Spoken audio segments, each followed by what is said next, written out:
Greg Phillips at Namm 2018. I'm thrilled to be chatting with Sterling Ball. Sterling, how are you? I'm fabulous. How are you doing? You're looking fabulous. That's not true. It's day 3 on Namm. I look like I left my headlights on. There's a couple of things I wanted to cover. Firstly, you've got a new album. Yes, I have. Mutual Admiration Society. I gather that would have been a bit of fun to put together. Yeah, it was really fun because it was an accident. I started with making a record with the drummer, John Ferraro. And he's a great drummer. We went to junior high and high school. And he went off to musical school and then Larry Carlton for 25 years. And he's played with everybody in the world. And I went off and did what I did at Ernie Ball. But we always played gigs. We toured Australia twice. Old Pat Bonham brought us down there. And with Steve Morse and Albert Lee. So I'd played with Albert Lee when he moved over from England. I was still in high school. He slept on my mom's couch. So anyway, John and I were going to make this record. And we brought in Jimmy Cox, who's one of the greatest keyboard players, the most recorded guy in LA over the last 30 years. And we brought him in. And so I was telling Steve Morse, I said, hey, Steve, I'm making this record. But unlike the first one I did, I'm going to give it 100%. I'm not phoning anything in. And I'm trying to do that with everything in my life now. And so he says, well, I'll be happy to help you. So I would send him basic tracks. So I sent him the first batch of basics, and he heard In Crowd. He says, love that groove, love the pocket. He goes, that's something I'd really like to put some guitar on. Well, there goes my little record with the drummer boy, okay? And because you don't say no to Steve Morse. And Steve coached me through it all. I mean, and a lot of tough love.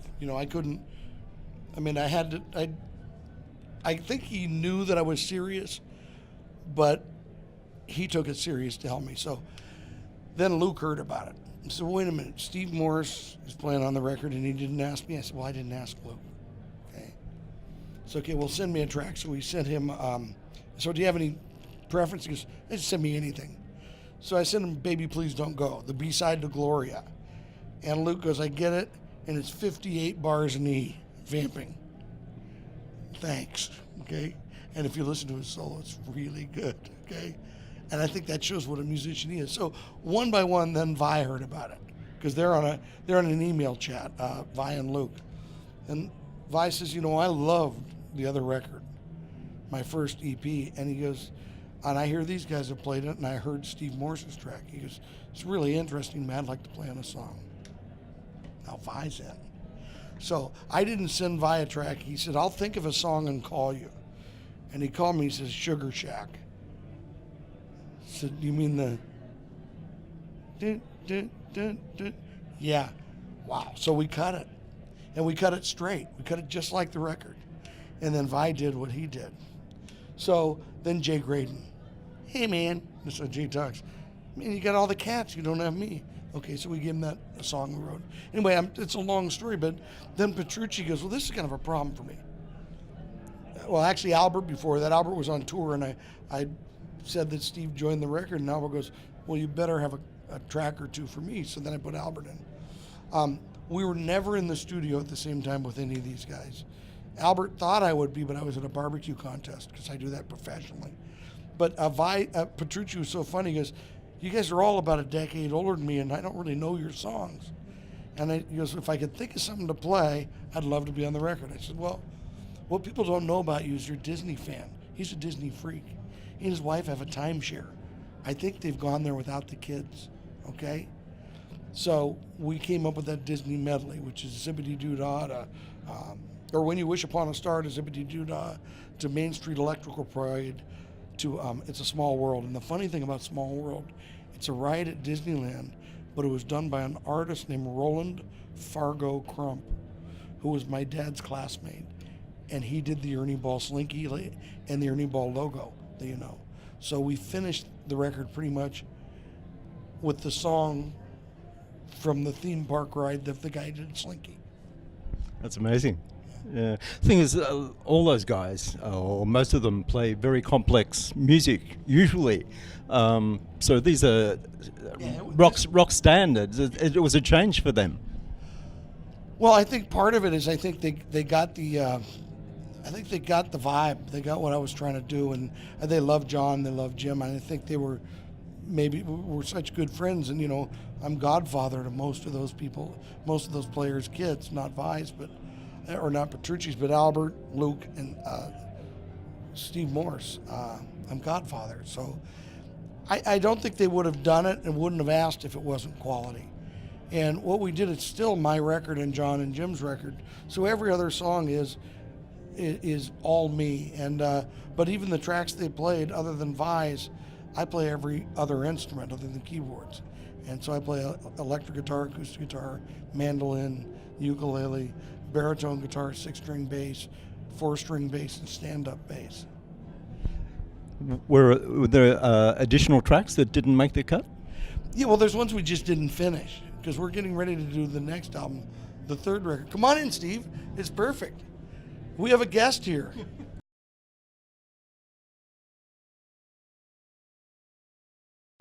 Yeah, we were just talking about the fact that the music that most of you guys on the album, most of the time you're playing very complex music, and these are rock standards. How did you approach them? Well, for one thing, if you got a song that has vocals, you got to come up with something different for each melody, something to make it so whereas you're not just repeating it. So that's one consideration. The other is having some different feels and some different colors, and different texture to make it easier to listen to, and of course us being raised on Biff Babies, everybody's going to be taking some solos, and that's a big feature usually of the experience. Biff Babies was a band that I had through the 80s, 90s, and 2000s. We actually toured Australia twice. Yes, that's right. And Pat Bonham was Old Patty. Yeah. God bless Pat Bonham. Yeah, great guy. Yeah. You've actually still got a great relationship with CMC Music and Carol. Absolutely.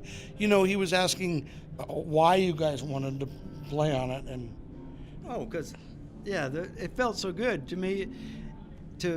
It was like the band was being reunited for a recording. So, it's like definitely. I wouldn't have missed it. Yeah. And you play in crowd. Why did you pick that particular song? The feel. It was just. I was listening to some of the tracks where they hadn't been. It was bass, drums, and keyboards, and some of them. Sterling had done some work on already. I'd done melodies and solos and stuff. So I was just listening to him just listening to him. And I happened to come across this one that didn't have anything on it, had a great feel. So I said, oh man, that feels so good, I could play on that, What would happen is John and I would go in, or sometimes Jim, and we'd do the basics. Then John would go out on the road, and Jim would do what he does, which is play with everybody on the planet. Right now he's out with James Taylor, and that's a great band, and Lyle Lovett and Mark Knopfler and Sterling Ball. I feel like Where's Waldo? But then I'd go in and build the tracks, and it was really serious. I mean, I was shaping the track with a lot of textures and a lot of parts. I played a lot of parts, and when I would not do something right, or when it wasn't quite right, I'd send it to Steve, and he'd give me an honest critique, and it was never harsh, but also like I told him I wanted to do my best. And so he put my feet to the fire, and I think I showed you that I was serious about that. Yeah, to me it was like the same way that I talked to like the guys in the Dregs when we were recording. And said, here's what I would do, approach it like that, and that was really great. It was encouraging to me that he was actually listening to my advice, and everything. His instincts are always really good musically, and he had no problem there. I was just like, just little things, It was fun. He had lots of like solos on mandolin and ukulele, 6-string bass, a lot of 6-string bass solos, and that's really kind of unusual to hear. And it's fun because, you know, when you get down low on it, playing with that Spanky, you know, he uses fingers instead of a pick. So you get a real unique personal sound, you know, with a lot of personal. I think they might find my playing amusing because it always looks like I'm not going to make it. You know, it's like watching the car go around the curve and no, he's not going to make it, and I make it. It's true. Part of that, but he'd been improvising his whole life. Like I remember 35 years ago or whatever, listen to him talk on the phone and playing guitar on his lap, you know, and just jamming, he'd just been playing his whole life like that, and it went from, you know, messing around with all talent to messing around with all talent that he had with, you know, surrounding himself with pro recording people and pro players, well, of course, which we had played with, but it really made it more of a level playing field, because that's what everybody gets when they get a recording contract. Kind of, we're going to the studio to do a record. You get that same treatment, and Sterling had really never, you know, allowed himself to get that treatment. Do you remember the first time you met this guy? Yeah, it was at a Namm show, right? I went up to, I was trying to make a wet dry setup with my Echoplex, and I was using a Showbud for my steel guitar, a Showbud guitar pedal, and the inside mechanism broke, and I said, God, those Ernie Ball volume pedals look so good. I wish I could get one to, you know, so I could finish my demo. And your brother was Dave? Yeah. Yeah. He hooked me up, and I introduced me to everybody. And these guys were working with their dad in a trade show, and they were like, everybody was so cool, and so but working hard. And as I got to know Sterling, we were around. He knew everybody by name, everybody in the country that sold instruments. And I remember we were doing something back, this is 30-something years ago, but we were just, we're going out to eat. Hold on, I just got to stop in here. And he would go into a music dealer that he knew and you know, deliver something, whatever, just make some kind of connection there and give him that personalized service. Well, so I could write it off my taxes. No, actually he wasn't doing that. It was still Ernie Ball's company then. But he was showing me how you take the time with each customer. Everybody's important, and everybody gets that attention, and everybody matters. In creating this album, what were your hopes and dreams when you began it? You know what? What I was trying to do is make something I loved. And I was, you know, I love the guitar. It's not a cliche. I love it. And so I was trying to make something I love. And let me tell you, I spent my whole life serving artists. And I'm always skeptical of the guy that works in the music company that's playing the Namm show with his band. And I'm not throwing stones at anybody, but, you know, I never wanted to put myself as any close to a peer level as a player with them. I thought it was disrespectful to them. But on the other hand, privately, or we'd do little tours, I played. And if you come over to my house after we play, and you know, a lot of people don't understand that, and the haters come out and say, oh, it's, you know, look, he's just there because he owns the company and stuff. What they don't understand is that I'm deep friends with these people, but also that ability to play music with them is an additional extension of communication, you know. Ernie Ball was a player, and he taught all of his sons that, and they were all great performers as a result. And they cared a lot about the audience and the song and the whole band. It's like an old school approach that you just don't see anymore, and I think it's worth keeping alive. Yeah. Well, the solo's been replaced by the part, and one of the reasons why we play older songs is there's a room to play, but also these songs and on my first record, there's songs that are the fabric of my youth, and they're the kind of music, like we have Buck Owens' Crying Time, and that really was from Ray Charles' modern country music that he came out in 1962, double album that my mother wore out. Hank Williams, my father introduced me to. Hank Williams is the most significant songwriter, one of them ever, and he died at 29. And he wrote all those songs, Jambalaya, I'm So Lonesome I Could Cry, Good Night Irene, and those songs still hold up unbelievably well. But they also give you an opportunity to solo. So, you know what? I think my friends gave me, like Steve Vai pulled me aside and said, okay, let me tell you something. It's not attractive for you to be self-depreciate as a musician anymore. He says, you have a voice. You're a very good musician. And don't make excuses for it. And so I try not to do that. Blue Saraceno told me that too. He says, hey, you're in the club, stop it. Okay? He says, I wear your record out. So it's hard to make that transition. And when I say that, I'm not saying I'm a peer of these guys, but I tell you what I do have. I have voice and I have a confidence to use it now. And because I have a distinctive style and phrasing, and there's so many players that don't get a chance to play live. I think you get your voice from playing live. You get your voice from studying, from listening, but it's really playing live and taking chances. And so I feel very. You hear the songs where the stars aren't on it. I mean, there's a certain feel to those songs, the solos. So, I mean, solos are the easy part for me.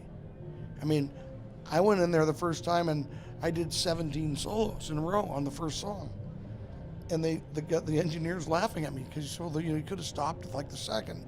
Or most guys hone in on the second one and fix that. He goes, "You gave me 17 different looks."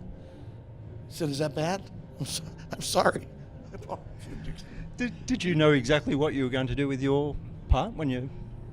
No, I had no idea. But it's always easy to build on something that feels good, and that's John what we have. Ferraro. Yeah, when it feels so good, John always gets that. But you guys just the whole track felt.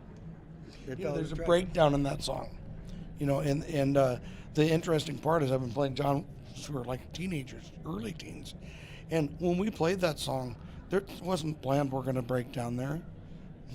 We both brought it down at the same time. There's a blues song, "Checking on My Baby," where we go double time during one of the solos. That wasn't we're going to do the second keyboard solo is going to be double time.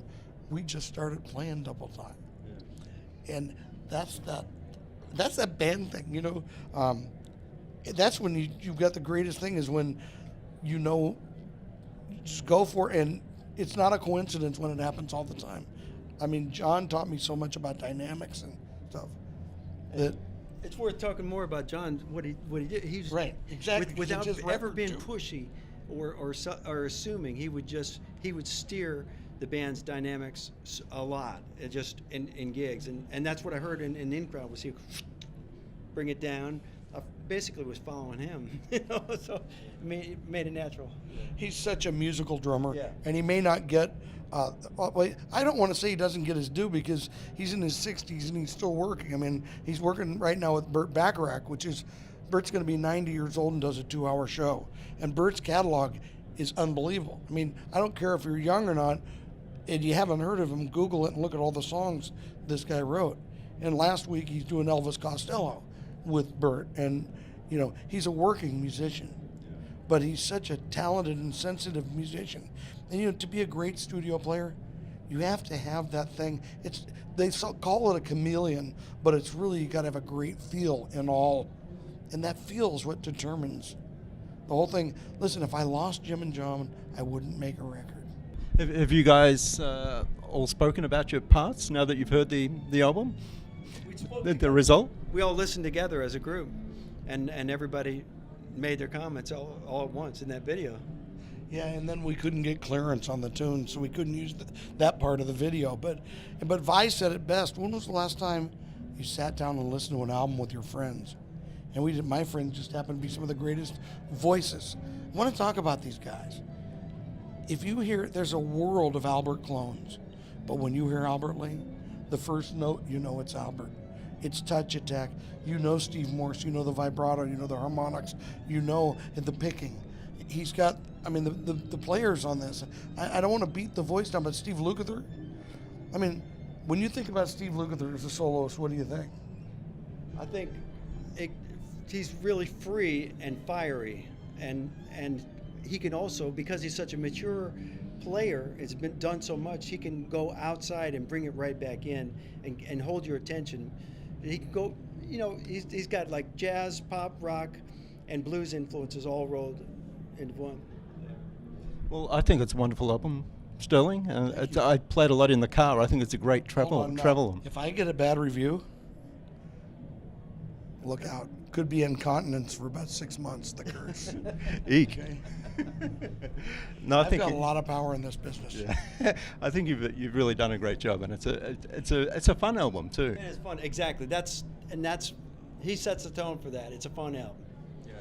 I would always tell the band when we toured that they always had a chance of making money with me, and I would bring lottery tickets in. And you'd see Steve Morse scratch his lottery ticket. It made $5. I said, well, there's a chance you can make money. Well, Sterling and Steve, it's been great to chat about the album, and people should check it out. Mutual Admiration Society. And we love Australia, by the way. Yeah, oh yeah. I had some of the best times of my life there.